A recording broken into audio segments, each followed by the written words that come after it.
This is Crystal Stanich. Thank you for joining me for this week's First Chapter Friday.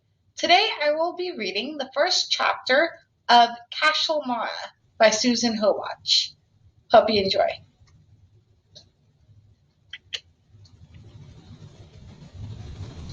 Chapter 1. There were two subjects I never discussed: my dead wife and Cashelmara.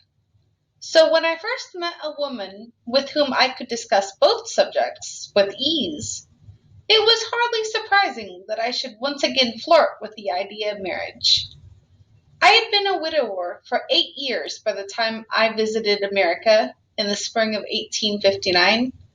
My friends had long since convinced themselves that I was wedded to my wife's memory, but none of my friends ever seemed to consider that even the most cherished memory does have certain shortcomings. One cannot conduct a stimulating conversation with a memory. One cannot take it to the theater or to the country or to bed. The void in the bedchamber is the least of one's problems, since a man in my position can always find a mistress. But the void elsewhere is less easy to fill, and I had begun to despair of ever finding a woman who would do more than spend my money, flaunt my title, and bore me to death. Naturally, I had no wish to fall in love. At my time of life, a man makes himself a laughingstock if he succumbs to some ludicrous infatuation. And besides, I had too much pride and good sense to behave like a young swell half my age. I merely wanted a certain kind of companionship, preferably provided by a mature, good-looking, sympathetic woman, intelligent enough to meet the demands of my public life and agreeable enough to respond to the requirements of my private inclinations. But unfortunately, as I soon discovered, much admirable women always seem to be married to someone else. "It surprises me that you show no interest in younger women," said my brother David to me once. On the 3rd anniversary of my wife's death, I had rashly confided in him that I might consider remarriage if I could only find a woman who suited me. "If you could meet a girl like—" "My God," I said, exasperated, "am I to hear yet another paean in praise of Blanche Marriott?" Blanche Marriott was at that time David's favorite topic of conversation. He had met her that summer when diplomatic business had taken him to the United States, and in between his negotiations with the Americans on the touchy subject of the British searching of slave ships, he had somehow contrived to escape from Washington, visit New York, and call on my wife's cousins, the Marriotts. I too had visited New York once and called upon the Marriotts. But that had been years ago, when Francis, the present head of the household, had been a boy of 14, and his two sisters, Blanche and Marguerite, were still unborn. However, on the strength of my brief past acquaintance with Francis, I had given David a letter of introduction to him. And when David had eventually returned to England, I had been obliged to listen to his lyrical descriptions of the 15-year-old Blanche. 15! I exclaimed, scandalized. "David, your tastes are becoming positively pagan." "I think of her purely as a daughter," he answered happily. Men who make remarks like that are always men who have never had daughters. My admiration for her is wholly innocent. I hope your wife believes you. When David was harboring one of his romantic notions, he became incredibly naive, and I was not in the least surprised when he told me he wanted to invite Blanche to England so that his wife could present her at court. I never heard his wife's comment on this ingenious scheme. But presently, when David confessed to me with a sigh that he had abandoned his aspirations, I wasted no time feeling sorry for him. Half the fun David derived from his romantic notions came when he was first to abandon them. He liked to yearn moodily for a week or two, like some pastoral swain in a popular painting. Indeed, as far as I knew, no romantic notion of his had ever been consummated, for consummation would have been a great anticlimax, and his wife, by whom he was secretly intimidated, would have been much too severe to have would have been much too severe to make such reckless behavior worthwhile. I was very fond of David. When he died 3 years after his encounter with Blanche, I felt the loss profoundly. I was very fond of David. When he died 3 years after his encounter with Blanche, I felt the loss profoundly, for he had been my last link with the remote past, the only person who had shared my early memories of Cashelmara.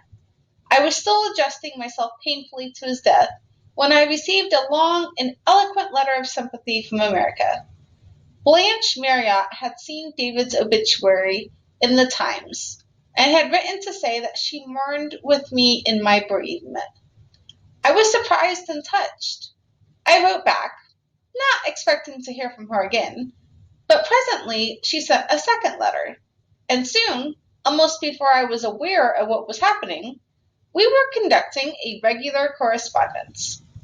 I seem to have taken your Uncle David's place in your cousin Blanche's affections, I said, amused, to my daughter Nell. I can't quite think why, but I admit it's very pleasant. She writes the most charming letters. It's good of you to take the trouble to write to her when you're so busy, Papa, said Nell. Her girl, orphaned so young. No doubt she has a great need for a mature male relative whom she can regard as a father. I found this remark extraordinarily irritating, and after that I no longer spoke to Nell about her cousin. Blanche was 18 by this time, and evidently most accomplished. I learned that she played the piano, took lessons on the harp, spoke French and Italian, and read all those women's novels which have given the decade the name of the feminine 50s. She did not seem to care about the political issues of the day, to my relief. I heard quite enough about those at Westminster, but she told me about the current events in New York, the enlargement of the Astor Library, the establishment of the Cooper Institute, the Staten Island riots, and the great fire that destroyed the Crystal Palace in Bryant Park. Her descriptions of the fire were so graphic that I told her she should try her hand at a novel, and she said yes, she would like to write a novel just like John Halifax, Gentleman, which she was rereading for the 9th time.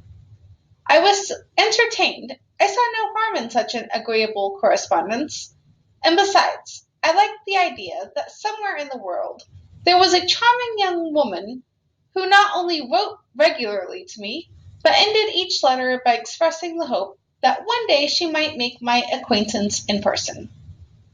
Shortly after her 20th birthday, she sent me a sketch of herself drawn by an artistic friend.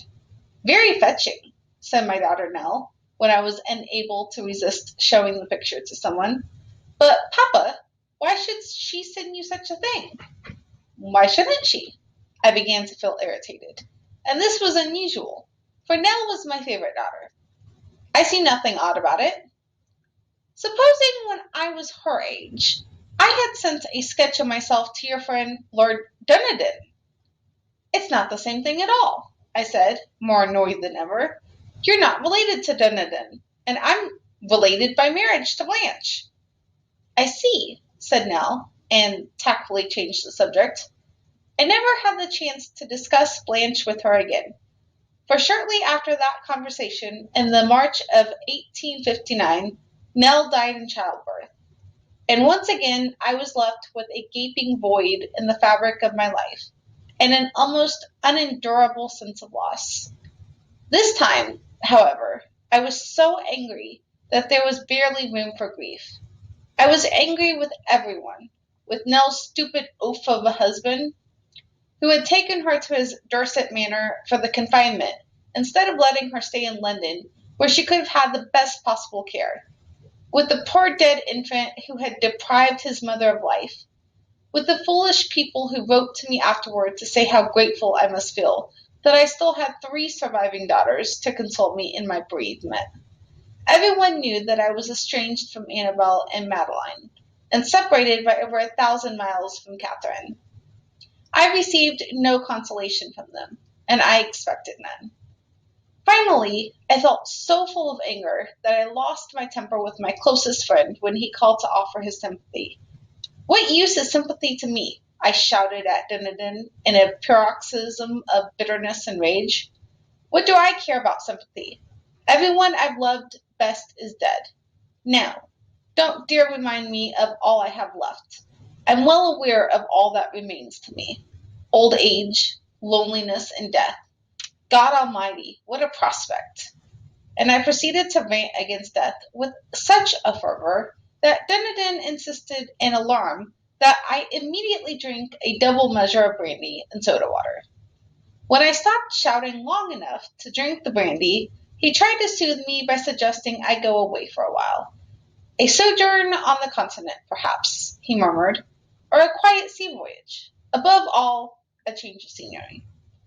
"There's nowhere I want to go," I said morosely, "and no one I want to see." Less than a month later, I was boarding the Cunard steamship Persia at Liverpool on my way to America to meet Blanche Marriott. And that is the end of chapter 1 of Cashelmara. If you would like to know what happens next, you can check out this title on the Hoopla app. Thank you and have a great weekend.